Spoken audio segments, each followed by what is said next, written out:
Hi friends, welcome back to my channel. கதையோடு பயணிக்கலாம். இன்னைக்கு என்ன ஸ்டோரின்னு பார்ப்போமா? ஒரு நிழலின் நாடகம். ராமனும் மீனாவும் ஒரு சாதாரண நடுத்தர குடும்பத்தை நடத்தி வந்தார்கள். ராமன் ஒரு ஓய்வு பெற்ற வங்கி கிளை மேனேஜர். அவரது மனைவி மீனா இல்லத்தரசி. சென்னையில் புறநகர் பகுதியில் அண்ணா நகரில் வாடகை வீட்டில் வசித்து வந்தார்கள். அவர்களுக்கு 2 பிள்ளைகள். மூத்த மகன் பிரகாஷ் பெங்களூரில் பன்னாட்டு நிறுவனத்தில் மென்பொருள் பொறியாளராக வேலை செய்தான். இளைய மகள் பிரியா கல்லூரி இறுதி ஆண்டு பிகாம் படித்து கொண்டிருந்தாள். ராமனின் ஓய்வு குடும்பத்தின் தினசரி வாழ்க்கையில் ஒரு பெரிய மாற்றத்தை ஏற்படுத்தியிருந்தது. வங்கியில் பணிபுரியும் பொழுது காலை 7 மணிக்கெல்லாம் அலுவலகம் செல்லும் பழக்கம். இப்பொழுதும் காலை 6 மணி வாக்கில் எழுந்து விடுவார். தினமும் நடக்கும் வழக்கம். பின்னர் தினசரி செய்தித்தாளை வாங்கி வந்து முழுவதும் படித்து முடிப்பார். முதல் பக்க செய்திகள் முதல் கடைசி பக்க விளம்பரங்கள் வரை அவருக்கு படிப்பது ஒரு வேலையாகவே இருந்தது. அது தனிமையை போக்குவதற்கான ஒரு மருந்தாக இருந்திருக்கலாம். மீனா சமையலறையில் 2 கப் காஃபியை தயார் செய்வாள். முதல் கப் ராமனுக்கு, 2வது கப் தனக்கு. இந்த 2 கப் காபியின் நேரம் தான் அவர்களின் தினசரி குடும்ப சங்க கூட்டம். அந்த 1 மணி நேரத்தில் கடந்த கால நினைவுகள், தற்போதைய கவலைகள், எதிர்கால நினைப்புகள் அனைத்தும் பேசப்பட்டு முடியும். பிரகாஷ் நேற்று இரவு ஸ்கைப்பில் பேசினான். மீண்டும் வேலையில் அழுத்தம் என்றான். வீட்டுக்கு வர முடியாது என்று சொன்னான் என்பார் ராமர்.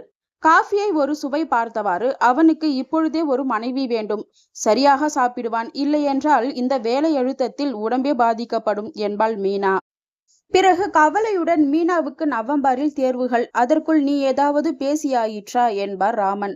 பேசிவிட்டேன். என் சகோதரியின் மகன்தான். நல்ல பையன். ஏற்கனவே ஐஐடி மெட்ராஸில் படித்தவன்.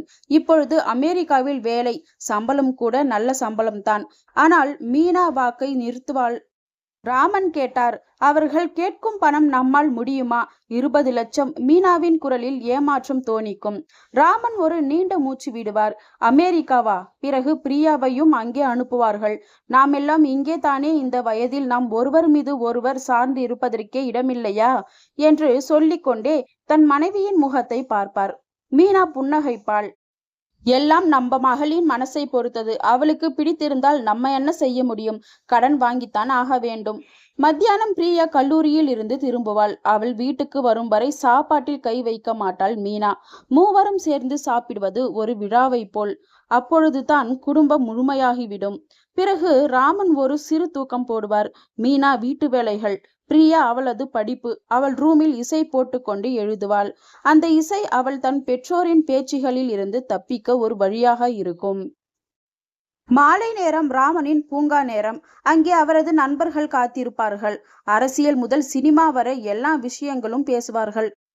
சில சமயம் குடும்ப பெருமை பேசுவதும் உண்டு. என் மகன் மாதம் 50,000 ரூபாய் சம்பாதிக்கின்றான். ஆனால் அங்கே செலவும் அதிகம். அவனை பார்க்க கூட வர முடியவில்லை என்று சொல்லும் பொழுது ராமனின் முகம் மலரும். ஆனால் அந்த மகிழ்ச்சியின் பின்னே ஒரு தனித்துவ விடுதலை நினைத்து ஏக்கமும் இருக்கும். இரவு மீனா சமைத்த உணவை மூவரும் சேர்ந்து சாப்பிடுவார்கள். பிரியா டிவி பார்ப்பாள்.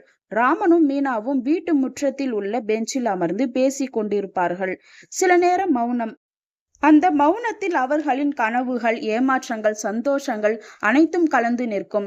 பிரகாஷ் இந்த தீபாவளிக்கு வருவானா என்று மீனா கேட்பாள். வருவான் என்று தான் சொல்கின்றான். ஆனால் நடப்பதை பார் என்று ராமன் பதிலளிப்பார். இப்படி ஒரு நடுத்தர குடும்பத்தின் வாழ்க்கை. பெரிய சொந்த ஊர் இல்லை, பெரிய சம்பாத்தியமும் இல்லை. ஆனால் ஒரு சிறிய வீடு, ஒரு சிறிய குடும்பம். அந்த குடும்பத்திற்குள் அன்பு, பரஸ்பரம் புரிந்து கொள்ளும் மனப்பான்மை. கடன்கள் இல்லை, ஆனால் கவலைகள் உண்டு. இந்த கவலைகளையும் சேர்த்து பகிர்ந்து கொள்ளும் ஒரு பழக்கம். கடைசியாக அவர்கள் தங்கள் பிள்ளைகளின் வெற்றியை பார்த்து மகிழ்வார்கள். ஆனால் அந்த மகிழ்ச்சிக்கு மத்தியில் தங்கள் மகன்கள், மகள்கள் தங்களிடமிருந்து விலகி செல்வதை உணர்வார்கள். இதுதான் நடுத்தர குடும்பத்தின் உண்மையான கதை.